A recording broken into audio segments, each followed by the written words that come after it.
Nye, everyone has sort of, he's like the nation's cozy grandfather, is he now? I mean, he probably hate me saying that. So, you're in this massive like aircraft carrier, hundreds of people, lights, toys, it's a crazy hive of energy and activity. I mean, so humbling watching these huge screens, and you'd see a fertilized embryo, and a tiny needle would come in and extract a tiny piece of DNA, which would then be sent to a lab, and they would then ascertain exactly, this was like an embryo of like 12 cells. No, maybe, I don't know how many, but the science is astounding. Not only did it take incredible amounts of time, energy, sacrifice, time away from his family at the detriment of his relationships with his kids and his wife, it also took this, all three of them, it took this kind of insane determination, which, as you say, they had to displease the people they love.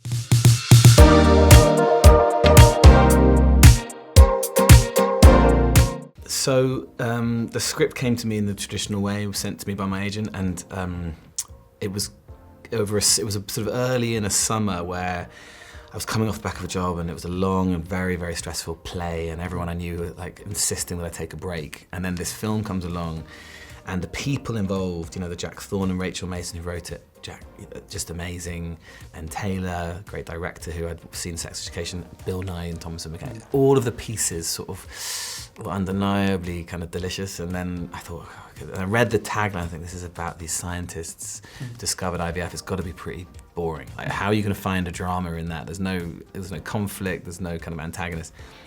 Obviously I read it, burst into tears many times. It was such a moving read. Jack and Rachel both have been through the IVF journey, as has Ben. So much personal experience, so much warmth and heart in the script. So then it was like, okay, I put my hot summer holiday on hold for a second. It was just one of those gifts, and the opportunity to work with Bill and Thomason as well, particularly. And in terms of what I knew, very little, embarrassingly. I am at the age where a lot of people in my life have gone through IVF, and it's been an incredibly important part of many people's lives. And I now know a lot of many little people, babies and toddlers who have come to us through IVF. And so I'm incredibly grateful and know the importance of it, but didn't really know the origin story. And about time that these people, and Jean in particular, are given the due credit they deserve. Yeah, and you mentioned that Jack and Rachel and Ben have all got experience of going through the procedure. Did that kind of make being on set quite a profound experience, that there was this skin in the game almost, that there was this personal connection to the story? Yeah, certainly did. I remember the rehearsal process was,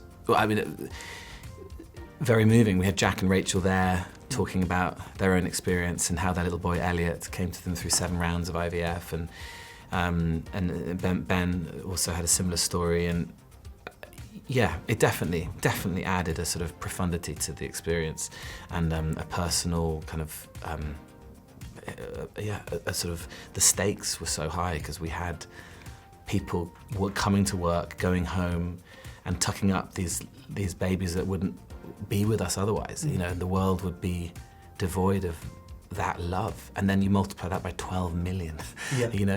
So I experience. Ben is currently shooting in Albuquerque, and he was saying to me how hard it is to be away from his kids. That man is full of love for his children. Ben and Jack and Rachel love Elliot so much, and a world without that love is just mad. And so yes, it really did bring home how, on the tiny micro level, important this science is. And then you have that statistic at the end where Bob, Patrick and Jean's work led to 12 million IVF babies. It's just astounding how much joy this particular piece of scientific progress has brought. Yeah, we did. Yeah, we did. We got really well. It was really lovely. Bill Nye, everyone has sort of, he's like the nation's cozy grandfather, is he now? I mean, he probably hate me saying that. But he's like, or a kind of cool uncle. I don't know, whatever you want to call him. Like, he's a national treasure, and he'd also definitely hate me saying that. But he's just a lovely, lovely man, and is full of anecdotes and wise words, but also like sparkle and wit. And just a pleasure, a complete pleasure to hang out with in the green room. And we had, I had a tough summer, and I thought I needed a rest. And actually, I think what I needed to do was hang out with Bill Nye. And then Thomas and McKenzie is just such a wonderful actress and now a dear friend. We had a lot of fun. We had a lot of I just remember feeling it was a very happy set. Bill Thomason and I have stayed friends. We've got a WhatsApp group called the Fallopians. we go for dinner a lot. We've remained friends, and that's, you know, sometimes on a film set you fall in love with each other and then you sort of say goodbye. We'll stay in touch. You never do. Bill Thomason and I do stay in touch, and we are going to dinner, and it's, I guess, a testament to how much we did replicate the camaraderie and closeness of those three on screen. Yeah, I mean, it's those trailblazers, those disruptors we owe so much to, because, you know, in those early days, the definition of an anarchic disruptor who really brings about significant change, early in that journey, it's a lonely place. And I kind of, you know, I'm in awe of that. I'm in awe of that sacrifice. You know, I'm a people pleaser, and the idea of kind of going into the world and going into society knowing that you're going to displease most people is incredibly brave. And yet, it was so important, and he knew how important it was. What's really interesting for me as well about Bob was that he had 5 daughters. So it wasn't like he had any experience of the infertility journey at all. You know, he was actually the opposite. He had been blessed with these 5 incredible, healthy children. But I think that's really what his engine was as well. He knew the joy that those kids had brought him, and he knew that everyone, if they wanted children, should have the right to that opportunity. So, but yeah, in terms of like the pushback and yeah, not only did it take incredible amounts of time, energy, sacrifice, time away from his family at the detriment of his relationships with his kids and his wife, it also took this, all 3 of them, it took this kind of insane determination, which, as you say, it kind of, they had to displease the people they loved and upset the people they loved, like Jane's mother, and that's an even bigger sacrifice, really. That's remarkable that they were able to see how important this was, and that was the cost they were willing to pay. Yeah, and even just, you know, there's a line in the film where he says something like, I fail every day so I can succeed once in 20 years as well. So even just the kind of going through the science of it and it not working every time, that's a different kind of perseverance as well, right? Totally, yeah. And then also he says, you know, I'm a scientist, you know, I fail so that others later down the line can pick up the work I did and carry it on. Again, it's like, it's just so selfless at every stage, you know. Yeah, it's humbling, very humbling, and rare that I get to play those kind of roles, you know. There's just good people, good souls who yeah, I don't know, maybe the world is full of good people, don't get me wrong, but you know, there's a sort of individualism creeping in, I think, where we are sort of slightly siloed from each other, and we live in our echo chambers or on our screens, and connection and empathy is at threat, and yet then you've got these stories of people 50 years ago who just had this sort of purity and selflessness. So yeah, I mean, great that we can tell those stories. It doesn't have to be, you know, heroes and villains. It could just be normal, good people. Yeah, I mean, both twofold. We were given access to Guy's Hospital, and again, you know, great producers, Finola Dwyer and Amanda Posey, really experienced. Made some of my favourite movies, Brooklyn and Education. I was in, but a tiny role, but like a great movie.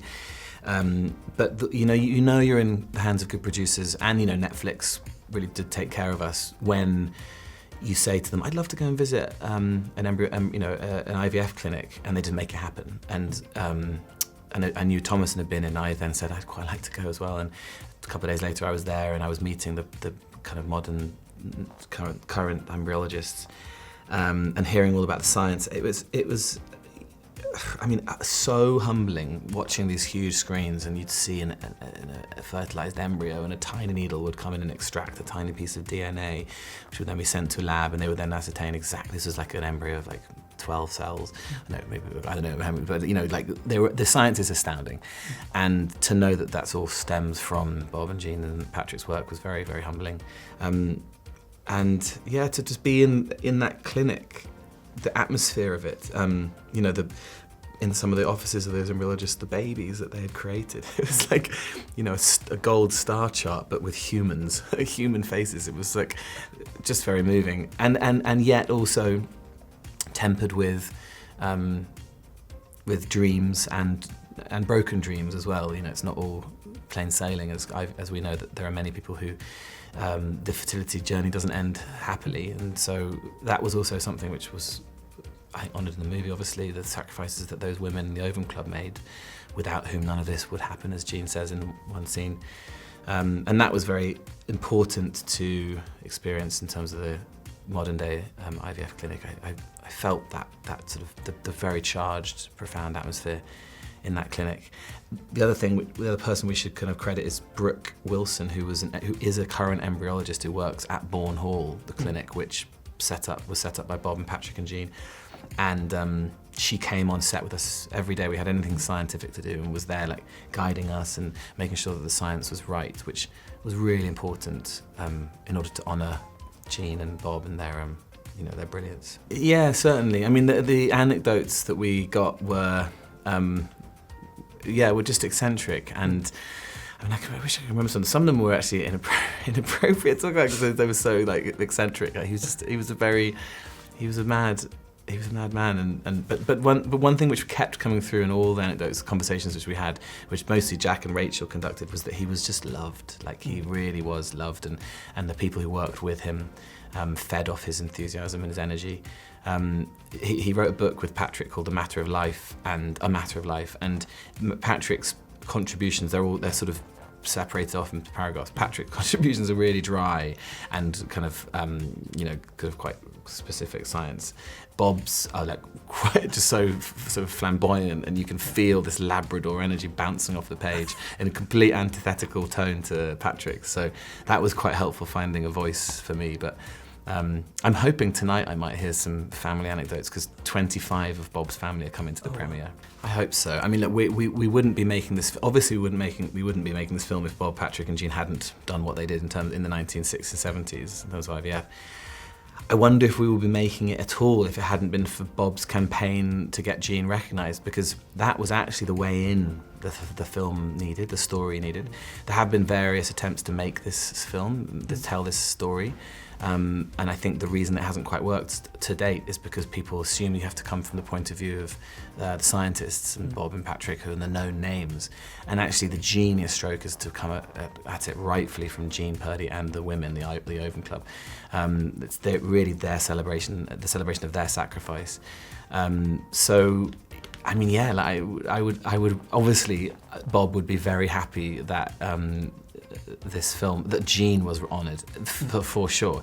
Whether he's happy, whether he would be or is happy with my portrayal of him, who knows? Yeah. I hope so. I did my best to get to the heart of his warmth and goodness, but who knows? That's the thing. That's the conundrum about playing a real person who isn't here anymore. Yeah. I want to quickly ask a few questions about some of your other projects, if that's okay as well. Of course, yeah. And I know you filmed King and Conqueror, this big, I guess, historical drama. Did you enjoy getting that experience to go to the 11th century, playing Harold of Wessex? Yeah, I mean, that was a real journey for me, because actually I produced that show as well. So I've been developing it for about 6-7 years, and it's been percolating. We've been having meetings, we've been talking to directors, writers, it's been a long, long journey. Mike Johnson, who's the lead writer, brought this idea to me and a couple of other producers 7 years ago, and to have gone from that one meeting with one sheet of A4 pitch to then being on the mountain in Iceland with the Saxon army facing off the Norman army, and that's another story which, bizarrely has never been told on film. We've never seen a Battle of Hastings drama. So, yeah, so exciting. So I'm so proud. And actually, we're currently in the edit. We're locking the latter half of the series right now. We're into the score and all those really exciting moments. So, yeah, so exciting, and can't wait for it to be seen. Although I'm very nervous because the stakes are so high. It's been a long journey. Yeah. So we are just over halfway through the first series. Hence my very dark hair and everything is tinted, eyebrows and all that jazz. Because I'm playing an Irish man from Dublin, and it's really fun. It's a really, really fun job. Stephen Knight is at his best. He's you know, blessing us with these incredible scripts, and it's just a delight. It's a delight. You know, it's sorry, that's my diabetes. It's a delight. It's you know, the Guinness World of 1860, the moment they exploded onto the world and became this kind of international phenomenon. Such a interesting time politically. It's got beer, it's got this like eccentric family. We've got these, you know, Stephen Knight characters all kind of jostling and playing, fighting, fucking. It's just like really exciting. Yeah.